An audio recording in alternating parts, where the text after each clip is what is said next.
एक बार फिर आपका बहुत स्वागत है मुद्दे की चर्चा में। नमस्कार, मैं सोनाली और आप देख रहे हैं केकेडी न्यूज। तो पांचों राज्यों के विधानसभा चुनाव की मतगणना 3 दिसंबर को पूरी हो चुकी है, जिसमें बाजी भारतीय जनता पार्टी ने मारी है, जिसके बाद से सियासी गलियारे में अब हलचल और भी ज्यादा तेज हो गई है और तभी से सभी पार्टियों की बैठकें लगातार जारी है, जो कि 2024 से पहले की सुगबुगाहट को बयां कर रही है। लेकिन भाजपा ने इन तीनों राज्यों में प्रधानमंत्री मोदी के नाम पर और गारंटी पर बहुमत तो हासिल कर ली है, जिसका साफ फायदा भाजपा को मिला भी है। लेकिन सवाल यह है कि सीएम कौन बनेगा, क्योंकि भाजपा ने मैदान में अपने सभी बड़े चेहरे को उतारे हैं, जिसके बीच से किसी एक को चुनना बहुत ही ज्यादा मुश्किल है। अब सवाल यह है कि इतने सारे दावेदारों में भाजपा किसको सीएम की कुर्सी पर बिठाएगी, क्योंकि मध्य प्रदेश, राजस्थान और छत्तीसगढ़ तीनों ही जगहों पर भाजपा ने अपने बड़े चेहरों को उतारा था, जिनके बीच अब कड़ा मुकाबला देखने को भी मिल रहा है। इसके साथ ही गठबंधन में भी मुकाबला उतना ही कठिन नजर आ रहा है, क्योंकि गठबंधन में भी पीएम के कई दावेदार हैं। इस पर चर्चा करने के लिए हमारे साथ तमाम मेहमान मौजूद हैं। बलवंत सिंह जी बीजेपी से, जी कांग्रेस से, हितेश त्रिपाठी जी, आप सभी मेहमानों का मुद्दे की चर्चा में बहुत स्वागत है।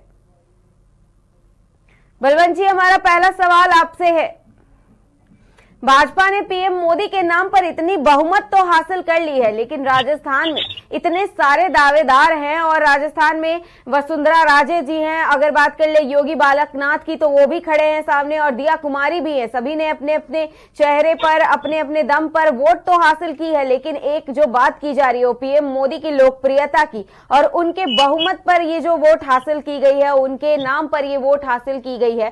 तो आखिर पीएम के असली चेहरे इन तीनों में से कौन है? किसको सच में सीएम की कुर्सी पर बिठाया जाएगा? धन्यवाद डिबेट में जोड़ने के लिए।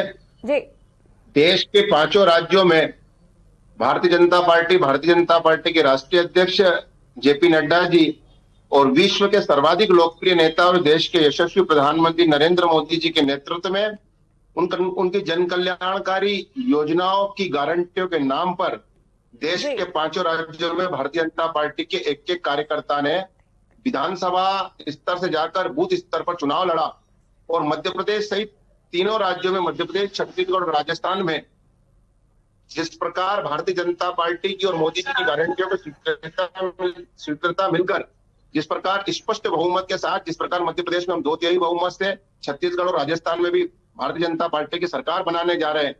जहां तक मुख्यमंत्री का विषय है तो ये भारतीय जनता पार्टी का केंद्रीय संसदीय बोर्ड है, वो मिलकर तय करेगा कि मध्य प्रदेश सहित तीनों राज्यों में कौन मुख्यमंत्री बनेगा। ये पार्टी का परिवार का मामला है। लेकिन जहां तक है, भारतीय जनता पार्टी विचारधारा आधारित राजनीतिक दल है, कैडर बेस्ड राजनीतिक दल के रूप में जाना जाता है।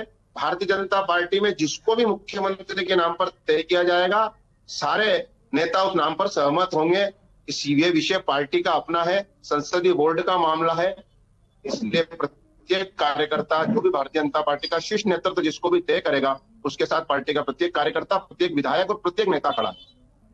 लेकिन अगर कांग्रेस की ही बात करते हैं और इन बयानबाजियों की बात करें अगर, तो कांग्रेस ये बयानबाजी आखिर चुनाव हारने के बाद क्यों करती है कि ईवीएम खराब हो गया, ये सारी चीजें, इतनी सारी बातें क्यों, ऐसा क्यों? राजनीति में जब भी रिजल्ट अपेक्षाकृत नहीं आता है और पूरी तरह से लोकतंत्र का मजाक उड़ाया जा रहा है, क्योंकि कांग्रेस की चाहे ओपीएस की बात हो, कांग्रेस की चाहे किसान कल्याण निधि की बात हो, चाहे 27 लाख किसानों का कर्जा माफ की बात हो, चाहे मध्य प्रदेश में 4 लाख करोड़ के कर्जे की बात हो, एक डूबता और कर्जदार प्रदेश, एक बीमारू राज्य बनता जा रहा है प्रदेश, तो इन सब बातों को लेकर कांग्रेस हमेशा से सवाल उठाती आई, चाहे सत्ता में रहे या विपक्ष में रहे। और रही बात बयानबाजी की, तो मैं नहीं मानता कि मध्य प्रदेश में पिछले 6 सालों में जब से माननीय कमलनाथ जी ने अपने हाथों में बागडोर ली है, तो किसी भी नेता ने, बड़े शीर्ष के नेता ने किसी भी दूसरे नेता के विरोध में कोई बयानबाजी जारी की है। जी, लेकिन अगर बात करें गठबंधन की, अभी अभी आपने कहा कि आप कांग्रेस से हैं, चलिए ठीक है, कांग्रेस से आप हैं, लेकिन हम गठबंधन की बात कर रहे हैं ना, तो अब तो 2024 में गठबंधन ही काम आएगा और गठबंधन ही जो भी करेगा वो करेगा। तो ये दोनों ही पार्टियां एक दूसरे से कहीं ना कहीं जुड़ी हुई हैं और दोनों ही पार्टियों के बारे में और दोनों ही पार्टियों की तैयारियों के बारे में सबको पता होना चाहिए। आप लोग किस तरह की रणनीति को लेकर के काम करेंगे? क्योंकि अगर हम बात करें गठबंधन और दोनों की मजबूत पार्टियों का विधानसभा में अब सुपड़ा साफ हो गया। इन दोनों ही पार्टियों की अगर बात करें तो सपा एक तरफ अपना खाता भी नहीं खोल पाई है, वहीं अगर बात कर ले कांग्रेस की, तो कांग्रेस ने केवल तेलंगाना में अपना जीत हासिल किया और बाकी के 3 जगहों पर कांग्रेस हार गई है। तो अगर बात करते हैं इन सारी चीजों की, ओवरऑल अगर बात करें तो किस तरह की रणनीति के साथ आप काम करेंगे और गठबंधन आखिर 2024 के लिए क्या तैयारियां कर रहा है? देखिए, निश्चित तौर पर आज देश जिस मुआयने पर खड़ा हुआ है, तो भारतीय जनता पार्टी के पास अगर सच बताया जाए तो वो ना वो राम की है ना वो काम की है। उन्होंने मात्र देश के ऊपर महंगाई, कर्ज, बेरोजगारी और भ्रष्टाचार लादा है।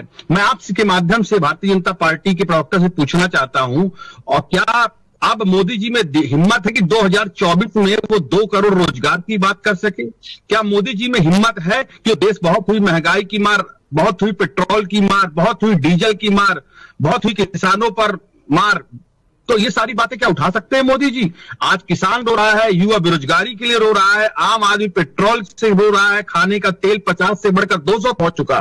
तो अब मोदी जी में हिम्मत नहीं बची कि वो देश का सामना कर सके। केवल वो देश को राम के नाम पर भटका सकते हैं और केवल राम मंदिर का, धर्म का, सनातन का झंडा गाड़ सकते हैं और उसकी बात कर सकते हैं। हम स्वयं भगवान की बात करते हैं और हम ये मानते हैं कि भगवान राम भारतवर्ष के एक मनमानस में बसे हुए हैं और इनकी सेवा में ही असली राम की सेवा है। पर आज जिस तरह देश के 125 करोड़ भारतीय रो रहे हैं अपने दुर्भाग्य पर कि ऐसी सरकार को उन्होंने चुना है जो पिछले 9 सालों से देश के आम नागरिक का खून चूसने का काम कर रही है।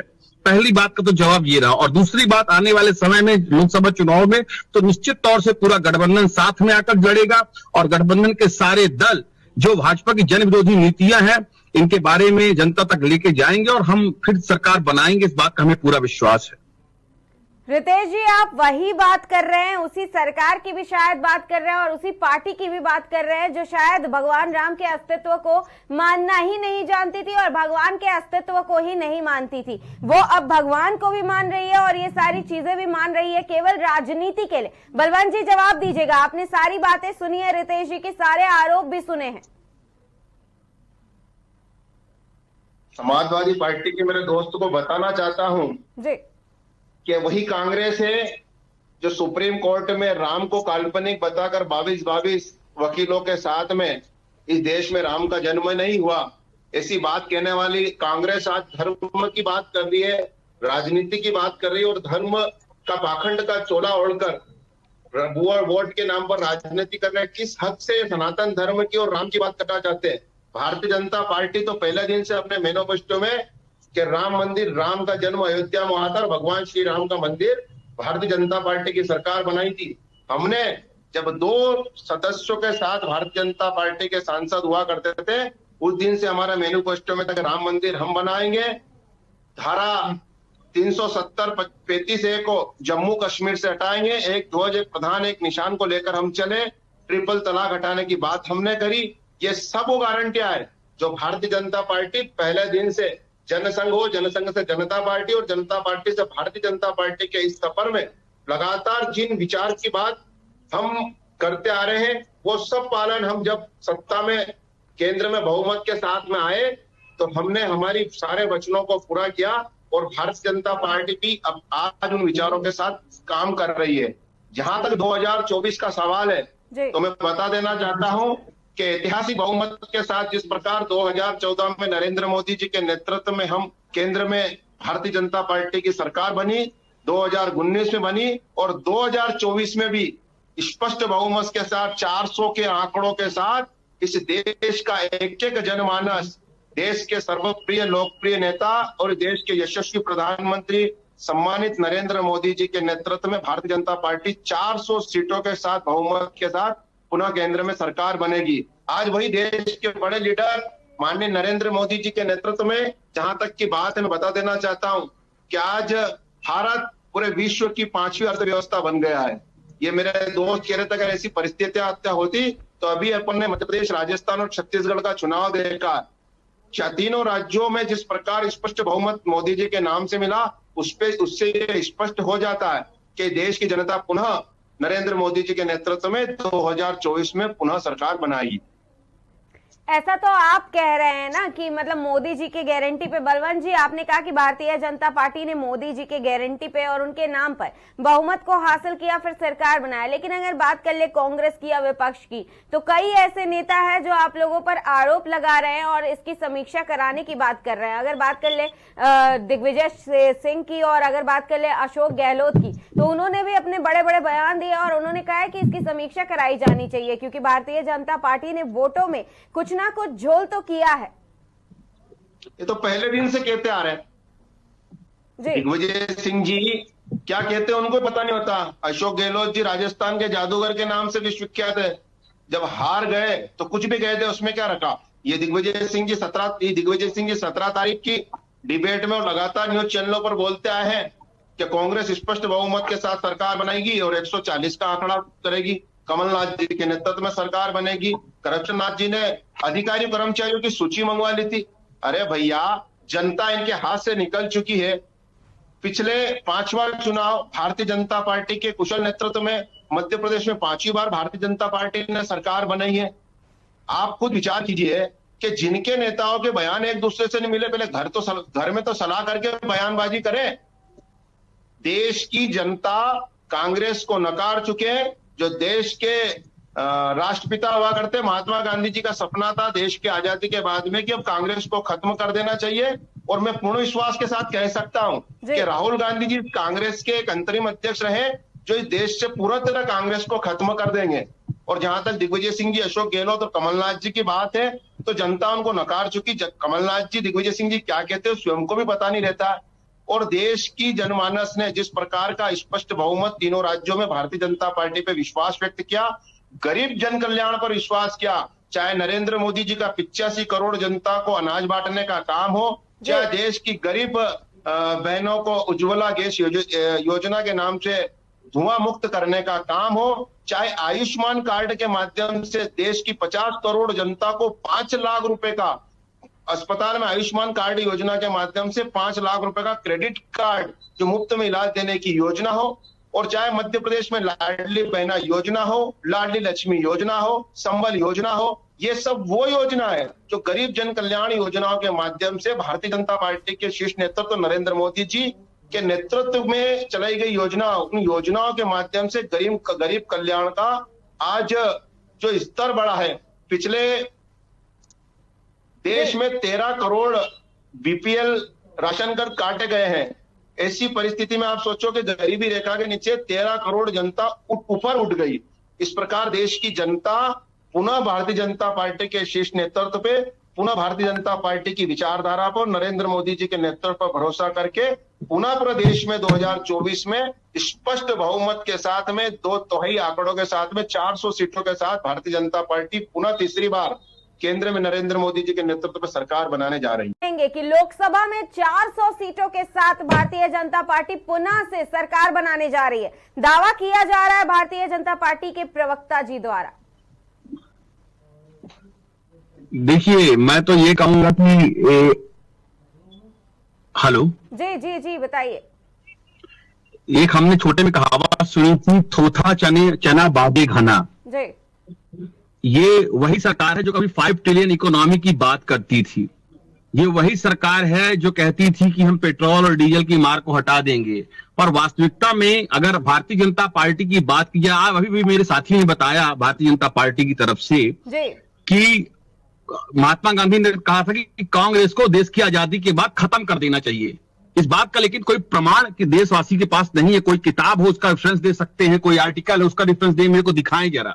लेकिन मेरे पास इस बात के प्रत्यक्ष प्रमाण है कि इन्होंने अपने शीर्ष नेतृत्व को, इनकी पार्टी ने अपने शीर्ष नेतृत्व को, अपने पितृपुरुषों को खत्म करने का काम किया है। जिस तरह से हम अपने पुरखों को, अपने बाप दादाओं की जो शहादत है, जो इबारत है, जो उनकी संपत्ति है ना, उनको संस्कारों को हम सहेज के रखते हैं। पर चाहे अटल बिहारी वाजपेयी हो, चाहे लाल कृष्ण आडवाणी जी हो, चाहे मुरली मनोहर जी हो, इन सब को जिस तरह से लूप लाइन में डाल के इन सबको पितृ पुरुष बना के मार्गदर्शक मंडल पे आज इनका मजाक उड़ाया जा रहा है पूरे देश में। जिस दिन लोगों ने अपनी पूरी जिंदगी जिस पार्टी को खड़ा करने में लगा दी, आज उस पार्टी वो पूरी तरह आयातित पार्टी हो चुकी है। कांग्रेस का कचड़ा पूरी तरह से भारतीय जनता पार्टी ने खुद को भर लिया है और खुद पूरी तरह से दूषित हो चुकी है और पूरी तरह से कांग्रेस पार्टी स्वच्छ छवि की पार्टी बन चुकी है। आज आप मध्य प्रदेश में देखिए, चुनाव के बाद यहां पर चुनाव के समय वल्लभ भवन हो और यहाँ पे आग लगने की हर बार घटना होती है। यहाँ पर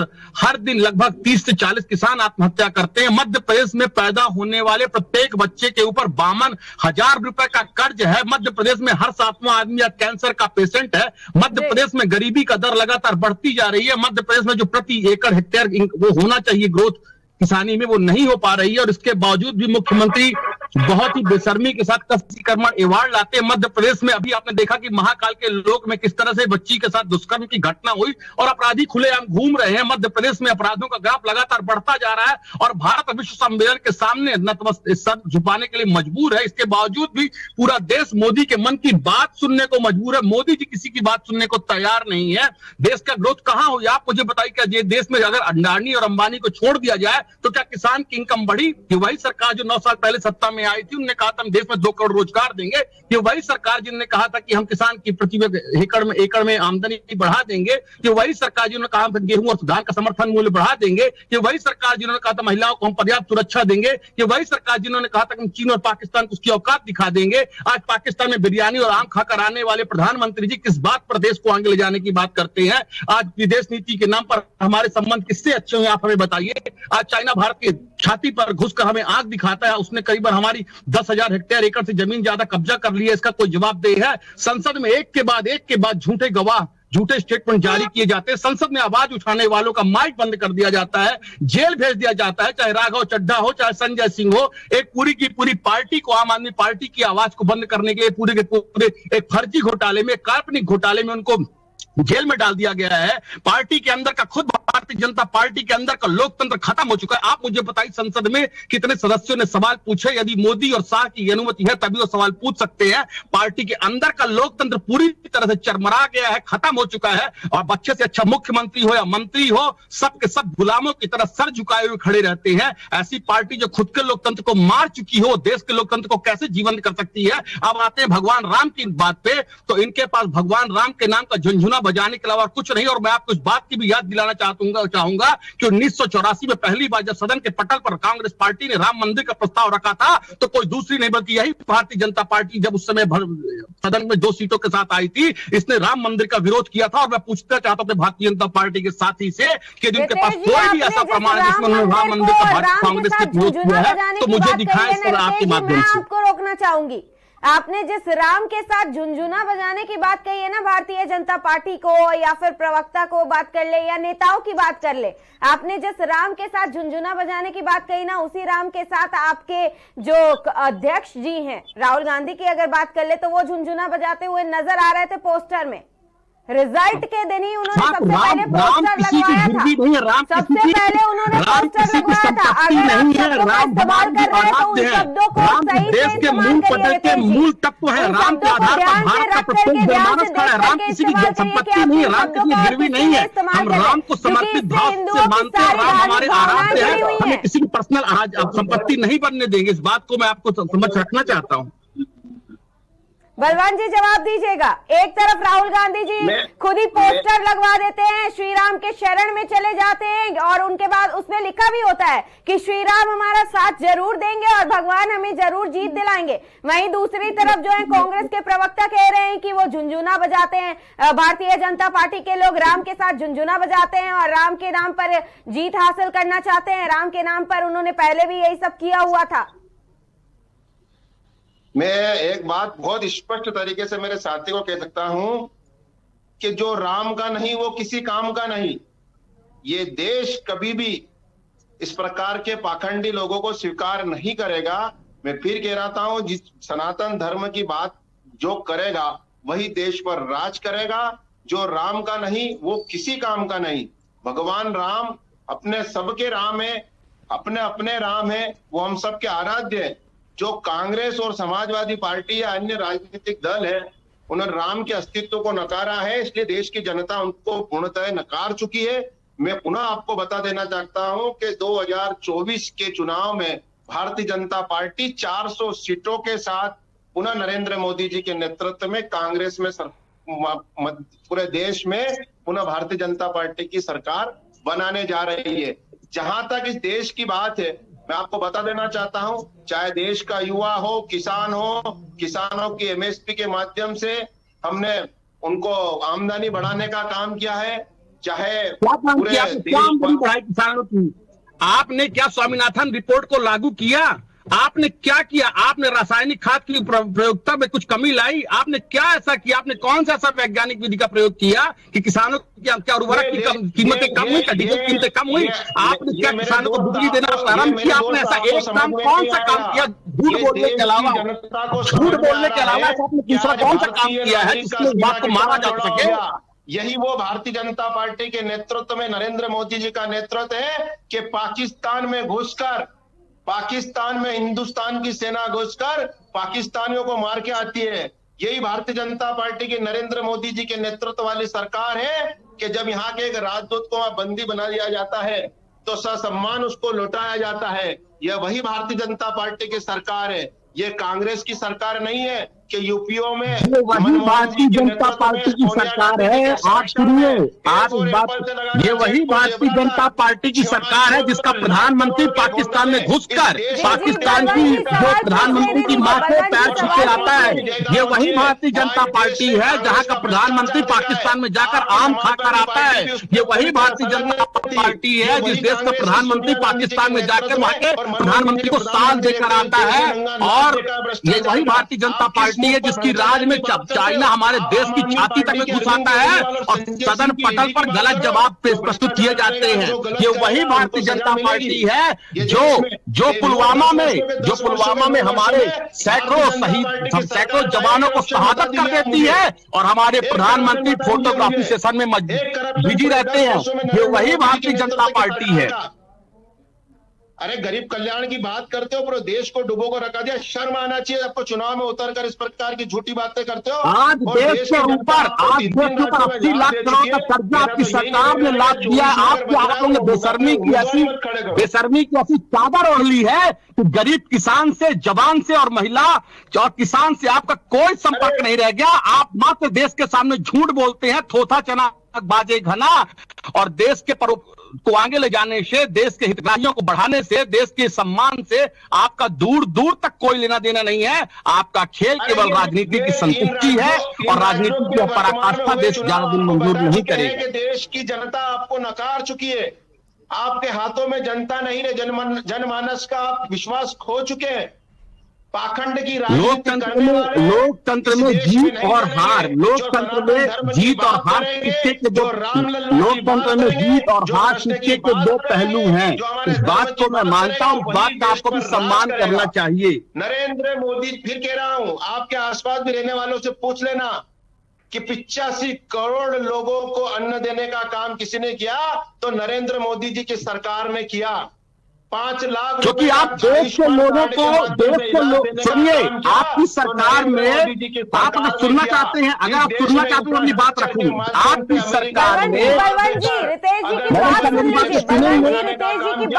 नरेंद्र मोदी की सरकार ने किया। आज भारत और आप सब कांग्रेस सहित जितने भी राजनीतिक दल हैं उसमें आड़े आ रहे। मेरा भाई आप भी हिंदू, मेरी आपसे यही प्रार्थना और निवेदन है। मैडम, मैं बताना चाहता हूँ देश की जनता कीजिए, क्यों इस दलदल में पड़ रहे और धर्म के आड़े आ रहे हैं। नरेंद्र मोदी जी के नेतृत्व में 400 सीटों के साथ भारतीय जनता पार्टी 2024 के चुनाव में, बलवंत जी, 2024 के चुनाव के नतीजे आएंगे तो पता चल जाएगा कि भारतीय जनता पार्टी 400 सीटें ला रही है कि नहीं ला रही है और लोकसभा में आ रही है कि नहीं। लेकिन तब तक के लिए सवाल तो सुन लीजिए, दूसरे को भी मौका दीजिए। जी पूछिए रितेश जी। मैं अपने भारतीय जनता पार्टी के मित्र से कहना चाहता हूं कि वो 5 किलो राशन की जो बात करते हैं, क्या उनकी नजर में देश में जिंदा रहना ही एक उपलब्धि है? आज भारत देश में जो व्यक्ति जिंदा है वही अपने आप को मानता, मेरी बहुत बड़ी उपलब्धि है।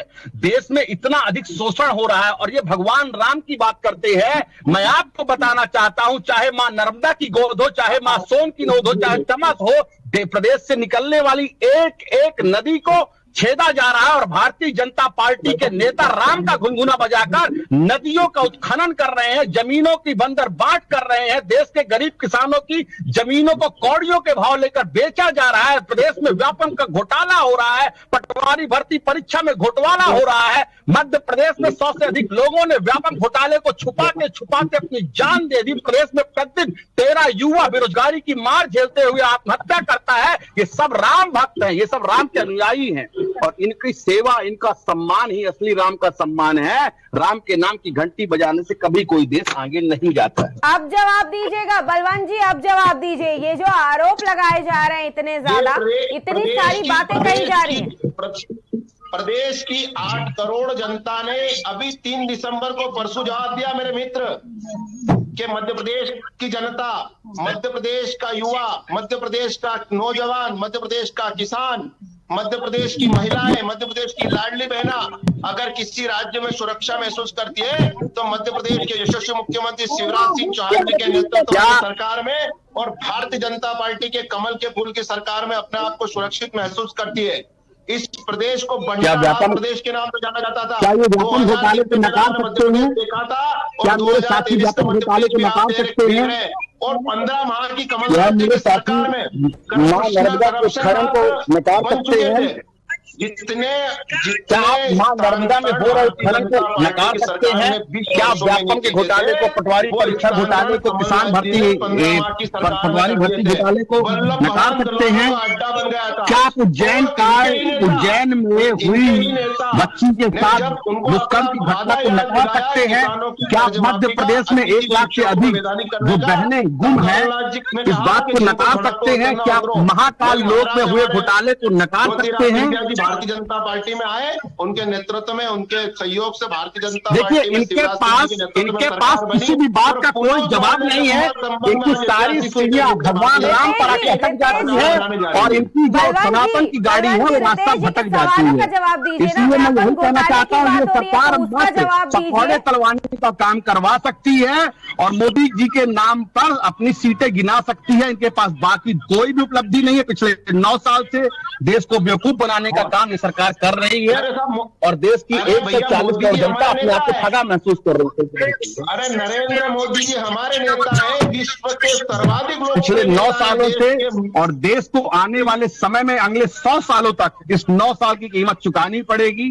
और भारत चाहे अर्थव्यवस्था के रूप में हो, चाहे इंफ्रास्ट्रक्चर के रूप में हो, चाहे कृषि में हो, चाहे उद्योग में हो, सभी मापदंडों पे आज भारत की अर्थव्यवस्था चरमरा गई है और लड़खड़ा गई है। 80 लाख करोड़ से अधिक का कर्ज भारतीय अवस्था पर झेल रहा है। मध्य प्रदेश में प्रतिवर्ष 20,000 करोड़ रुपए की किस्त चुकानी पड़ रही है। छुपा हुआ नहीं है, यही हाल बाकी के राज्यों का भी है। अगर बात कर ले, जितनी भी बात सुरक्षा की जा रही है या घोटाले की बात की जा रही है, ये जितनी सारी बातें की जा रही है, यही हाल छत्तीसगढ़ का भी है और छत्तीसगढ़ में कांग्रेस की सरकार थी। अगर बात करें राजस्थान की, तो राजस्थान में भी अगर महिलाओं की सुरक्षा व्यवस्था को लेकर के बात करते हैं तो वहां भी यही हाल है। इसका मतलब ये है कि अभी तक ये नहीं हो पाया है कि कांग्रेस की सरकार में महिलाएं जो थी वो कर रही थी खुद को, या इस राज्य में वो ज्यादा महसूस कर रही हैं क्योंकि उन्होंने वोट दिला करके कहीं ना कहीं अपना भरोसा तो दिखाई दिया है। रितेश जी, कोई उत्तर बचा है तो इस निरंतर हुई सरकार ने देश को किसी लायक नहीं छोड़ा है और मैं इनकी सद्बुद्धि की भगवान से प्रार्थना करता हूं